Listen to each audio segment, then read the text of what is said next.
FTP நேயர்களுக்கு வணக்கம். இன்று நம்மோடு நேர்காணலுக்காக இணைந்திருப்பவர் மூத்த அரசியல் விமர்சகர் ஐயா ரவீந்திரன் துரைசாமி அவர்கள். சார் வணக்கம். வணக்கம் தம்பி. எப்படி இருக்கீங்க? நல்லா இருக்கு.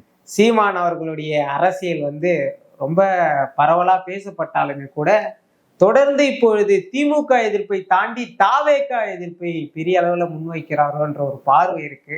இந்த மதுரை மாநாட்டுல போன அந்த தாவேக தொண்டர்கள் கூட சீமான் ஒழிகள்னு கோச்சம் போடுறாங்க. இது எப்படி நீங்க பாக்குறீங்க? அதாவது செஞ்சி கோனேரி கோட்டைங்கிறதுல அவர் ஒரு தமிழர் கோட்டை, அதை மத்திய அரசு மாநில அரசும் மராத்தா கோட்டையாட்டு சொல்லிட்டாங்கன்னு அவர் சில ஆதாரங்களை வச்சு அவர் சில கூட்டங்களை அதில் நடத்தினார். செஞ்சியில் ஒரு பெரிய கூட்டம் நடத்தினார். நல்ல கூட்டம், சிறப்பான கூட்டம். அந்த கூட்டத்தில் மத்திய அரசும் மாநில அரசும் தமிழர்களுக்கு எதிராக ஒரு தமிழரான காடவர் கோனேரி அந்த கோனார் யாதவ், நம்ம யாதவ்னு சொல்லுவோம், அவர் கோனார்பார். அந்த மன்னருக்கு ஒரு புகழை மறைக்க பார்க்குறாங்க, தமிழன் புகழை மறைக்க பார்க்குறாங்க, கோனார் புகழை மறைக்க பார்க்குறாங்கன்னு அவர் அந்த கூட்டத்தை பண்ணார். அந்த கூட்டம் வரும்போதே மாவட்ட ஆட்சியர் அலுவலகத்தில் பல பத்திரிகையாளர்கள் பலரும் கம்ப்ளைண்ட் கொடுத்தாங்க. அது வன்னியகுல சத்திரிய மன்னர் ஒருத்தருக்கு கோட்டைன்னு அவங்க கிளைம், அது வரலாற்று ரீதியாக. இவர் அதில் ஆவணப்படங்கள்லாம் கொடுத்து அது தமிழர் கோட்டை, வன்னியர்னாலும் தமிழர் தான், பட் இது கோனார் கோட்டைன்னு அவர் ஆவணப்படங்கள்லாம் கொடுத்து அந்த மீட்டிங்கை இது பண்ணார். அந்த மீட்டிங் பண்ணும்போது அதிலே அவருக்கு பல ரூபத்தில் எதிர்ப்புகள் இருந்துட்டு இருந்தது. அந்த பத்திரிகையாளர்கள் ரூபத்தில் எதிர்ப்பு இருந்தது. அந்த இது யாதவ சமுதாயத்தோட கோட்டை, யாதவ சமுதாய மன்னர், அதை முன்னிறுத்ததுல உள்ள எதிர்ப்புகள் இருந்தது. பட் அவர் பின்வாங்கல், அது கோட்டை தான், கோனார் கோட்டை தான்னு தெளிவாக நின்னார். ஆடு மாடு மேய்க்கிறது அரசு வேலைங்கிறதுல இருந்து ஆடு மாடு மேய்க்கிறதுக்கான அந்த இதை பண்றதுல அதுல தொட்டிய நாயக்கர் சமூகம் தான் அங்க பெருசா நின்னாங்க தென் மாவட்டத்துல. பட் அவர் ஒரு கன்ஷினாமானி ஒரு காஸ்ட் கன்சால்டேஷனை நோக்கி கள்ள இருக்கிறது, பிராந்தி விஸ்கியோட கல்லுங்கிறதும் சரி, ஆடு மாடு மேய்க்கிறதுங்கிறதும் சரி, பட்டியலை விட்டு தேவேந்திர குல வேளாளர் வெளியேற்றுதுங்கிறதும் அவர் ஒரு காஸ்ட் கன்சால்டேஷன் பொலிட்டிக்ஸை கன்ஷிராம் நிதிஷ்குமார் மாதிரி 100% கம்யூனிட்டிக்காக அவர் ரெட்டைமலை சீனிவாசன், ஐத்திதாச பண்டிதர், MC ராஜா முப்பெரும் விழான்னு 3 பறையர் சமூக தலைவர்களுக்கு முப்பெரும் விழா கொண்டாடுறதுனாலும் சரி, திரௌபதி அம்மன் கோயில் ஆலய நுழைவுக்காக அவர் களத்துக்குள்ள நிற்கிறதுனாலும் சரி, இப்படி அவரு பறையர் தேவேந்திர குல வேளாளருக்கு 5% உயர்த்தி கொடுக்கணும், மற்ற எல்லா கட்சியும் அருந்ததியர் பக்கம் நிற்கும் போது நான் மட்டும்தான் பறையர் தேவேந்திர குல வேளாளர் பக்கம் நிற்கிறேன்னு ஒரு காஸ்ட் கன்சால்டேஷன் பொலிட்டிக்ஸை கன்ஷிராம் பாணியில செய்யறாரு. தமிழ் சமூகங்களை ஒருங்கிணைக்கக்கூடிய ஒரு அரசியலை பண்றாரு. அதுல வட தமிழகத்திலையும் யாதவ சமுதாயம் கோனார்கள் பெரிய அளவுல இருக்காங்கன்னு சொல்லும் போது இந்த தமிழருங்கிற அடிப்படையில கோவேரி குப்பம் அந்த மன்னர் இதுக்காக இது பண்றாரு. அப்போ அதுல பலவித எதிர்ப்புகள் அவருக்கு வருது. எதிர்ப்பை எதிர்கொள்வதற்காக தான் அவர் கூட்டத்துக்குள்ளே நுழைஞ்சு போறாரு. எதிர்ப்பை கண்டு நான் இதாகல, எதிர்ப்பை நான் எதிர்கொள்ள தயாருன்னு வராரு. அந்த மீட்டிங்ல அவர் பல விஷயங்களையும் பேசினார். நீங்க கேட்டாலே தெரியும். உங்களை பெரியார் தான் படிக்க வச்சாருன்னு சொன்னா நீங்க திமுக திராவிட கட்சிகளுக்கே ஓட்டு போட்டுருங்க, காமராஜ் தான் படிக்க வச்சாருன்னு நினைக்கிறோம், மட்டும் எனக்கு ஓட்டு போட்டா போதும்னு சொன்னாரு. பெரிய கைத்தட்டல் ஆர்ப்பரிப்பெல்லாம் உள்ள இருந்துகிட்டே இருந்தது. பல விஷயங்களையும் பேசினாரு. திடீர்னு அவரு இது தளபதி தளபதி தளபதி தளவிதி தளவிதின்னு விஜய, அப்புறம் அணில் மாதிரி விஜய் ஒரு போல்ஸே இல்லை, அன்டெஸ்டட் நாட் ப்ரூவ்டு விஜய், பல நிரூபிக்காதது விஜய், ஏட்டு சுரக்கா விஜய், அப்படி விஜய் ஒரு ஆளே இல்லைன்னு அவர் விஜய அணில் மாதிரி, நான் ஒரு புலி ஒரு காட்டு மாட்டையோ ஒரு மானையோ வேட்டையாடி இருக்கலாம், ஒரு அணிலை போய் நான் வேட்டையாடணுமான்னு அதை சொல்லிக்கிட்டு தாவேக்கா டிவிக்கேன்னு நக்கல் நையாண்டி பண்ணி அதை அடிச்சார். காரணம், விஜய் ஒரு பெரிய ஃபோர்ஸ் இல்லைன்னு சீமான் கருதுறாரு.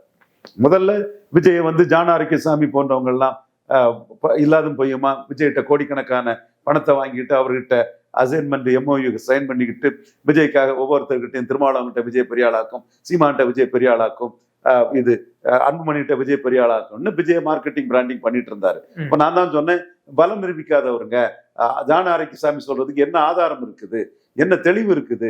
அவரா சும்மா பலம் நிரூபிக்காதவரை வாங்கின கோடிகளுக்கு பத்திரிகையாளர் ஆளை பிடிச்சி எல்லாம் இது பண்ணி கூட்டத்தை பாரு அதை பாருன்னு இது பண்ணார். ஓட்டை பார்த்தா தான் அரசியல்வாதி ஏத்துக்குவாங்கிறத நான் சொன்னேன். அப்போ சீமானே கூட அந்த காலகட்டத்துல அண்ணனும் தம்பி சார்ந்தா உதயநிதியை உற்றுவமானு கேட்டாரு. அப்போ விக்கிரவாண்டி எலெக்ஷனை பார்த்தா வன்னியர் பறையர் போலரைசேஷன் ஆயிட்டு விஜய்க்கு வெட்டு செல்லாத நோட்டு இன்னும் லெப்ட் ஹேண்ட்லேயே விஜய் உதயநிதி ஸ்டாலின் இஷ்யூ தெரியாம கள்ளக்குறிச்சி சாராயசாவை பார்க்க வந்த விஜயை வந்து தட்டி விட்டுட்டு போயிட்டாரு. ம். திமுக தான், உதயநிதி இல்ல, ஸ்டாலின் தான். அப்ப நீங்க அந்த இடத்துக்குள்ள திமுக போலிங் கூடிட்டு பாமக போலிங் கூடிட்டு போலரைசேஷன் ஆயிட்டு. நான் சொன்னேன் போலரைசேஷன் தான் வரும்னு. ஜானகிசாமி நியாயமானவன் நடுநிலையானவன்னா நான் அதுக்கு முன்ன என்ன சொன்னேன்னு பாருங்க. அப்ப விஜய் வச்சு ஓட்டு கிடையாது, சீமானுக்கு வந்து இருக்க ஓட்டை காப்பாத்துறதான் பிரச்சனையா இருக்கும்னு சொன்னேன். அதிமுக கூட்டத்தை ஆதரிச்சு விஜய் அண்ணன் தம்பி அந்த உதயநிதி ஸ்டாலினை விட்டுருவோமான்னு கேட்டு சீமானுக்கு கூடுனது 1% ஓட்டு தான். அதே சீமானுக்கு அஜித்னா பைக்கு சீமாஞ்சன மைக்கு, அஜித்னா பைக்கு சீமாஞ்சன மைக்கு, அஜித்னா பைக்கு சீமாஞ்சன பைக்குன்னு சும்மா அஜித் பேரை சொல்லி 8% ஓட்டு கூடிச்சு, 16% ஓட்டு ஈரோடு கிழக்குல வந்தது. அப்போ விஜய்க்கு ஒரு செல்வாக்கு இல்ல, அவர் கையில டிரான்ஸ்பர் ஓட்டு இல்ல, அவரு நிரூபிக்கப்பட்ட ஒரு தலைவர் இல்ல, சும்மா ஒரு ஏட்டு சுரக்கா மாதிரி அவரை பிரச்சனை பண்றாருங்கிறத சீமான் அப்பவே புரிஞ்சுக்கிட்டாரு. அதனாலதான் மாநாடு முடிஞ்சதும் தம்பி பலம் நிரூபிக்காதவன் பின்னாடி யாரும் வரமாட்டாங்க, விஜயகாந்தாவது 8, 10, 5 வாக்க நிரூபிச்சாரு, அதனால ஒரு மக்கள் நல கூட்டணி அமைச்சாரு, உன் பின்னாடி யாரும் வரமாட்டாங்கன்னு சீமான் சொன்னார். நானும் 1% பலம் நிரூபிச்ச கட்சி கூட விஜய் கிட்ட கூட்டணி வரமாட்டாங்க ப்ரோ, நீங்க பலம் நிரூபிக்கல, உங்க கொடுத்த காசுக்காக உங்களை முகஸ்துதி பண்றவன் போய் சொல்றான், உங்ககிட்ட அந்த பணத்தை வாங்கிக்கிட்டு அந்த பணத்துக்கு கூலிக்கு மாரடிக்கிறான், உங்ககிட்ட பணத்தை வாங்கிக்கிட்டு கூலிக்கு மாரடிக்கிறான். அது உண்மை இல்ல ப்ரோ, நீங்க பலம் நிரூபிக்கல. 24 பலம் நிரூபிச்சிருந்தா அது வேல்யூ, நான் நிரூபிக்க சொன்னேன். நீங்க 26 பலம் நிரூபிச்சாதான் ப்ரோ உங்களுக்கு வேல்யூ. கூட்டம் அது இதெல்லாம் ஒன்றும் வேலைக்கு ஆகாது. அல்டிமேட்டா தேர்தல் ஆணையம் சொன்னாதான் அது ப்ரூஃப்னு நான் சொன்னேன். நீங்க 1000 கருத்து கணிப்பு 1000 ஒன்று சொல்லுவாங்க, காலையில ஒரு கருத்து கணிப்பு இருக்கும், சாயங்காலம் ஒரு கருத்து கணிப்பு இருக்கும், அதுக்கெல்லாம் வேலிடிட்டி கிடையாது. என்ன கலாம் இதுக்கு முன்னாடியே உள்ள கருத்து கணிப்புக்கெல்லாம் வேலிடிட்டி கிடையாது. அப்போ விஜய்கிட்ட பணத்தை வாங்கிட்டு விஜய்கிட்ட ப்ரொமோட் பண்ற ஜானகிசாமி விஜய்க்கு 20% ஓட்டு இருக்கு, விஜய்க்கு 20% ஓட்டு இருக்கு, பேசி விட்டுருங்க. விஜய் சொன்னா ஓட்டு வந்துடும், ஒரு ஈரமண்ணும் ஏற்கட்டி சாம்பலும் வராது, ஒன்னும் வராது. நிரூபிச்சாதான் ஓட்டு. விஜயகாந்துக்கோ ரஜினிகாந்துக்கோ கமல்ஹாசனுக்கோ அஜித்துக்கோ சூர்யாவுக்கோ விஜய்க்கோ நிரூபிச்சாதான் ஓட்டு, யாருக்குனாலும் நிரூபிச்சாதான் ஓட்டு. அப்போ நான் சீமான்கிட்ட சொன்னேன், நிரூபிக்காம ஓட்டு வராது, இருக்க ஓட்டை காப்பாத்துறதே கஷ்டம்தான், நீங்க விஜய் பற்றி எல்லாம் பேசினா வேஸ்ட்ங்கிறதுல நம்ம கருத்தை சொன்னோம். ஜானகிசாமி சீமான் நன்மைக்காக நம்ம சொன்னோம். ஜானகிசாமி விஜய்கிட்ட வாங்கின பைசாவுக்காக 20% ஓட்டு விஜய்க்கு இருக்கு, 20% ஓட்டு விஜய்க்கு இருக்கு, பேசி விட்டா உங்களுக்கு வந்துடும். ஒரு மண்ணும் கிடையாது அங்க இதுன்னு. அது ஜானகிசாமி இல்ல, ஆன்லைன் மெம்பரே 40,000 பேர் இருக்காங்க, பேசி விட்டுருங்க ஓட்டு வந்துடும்.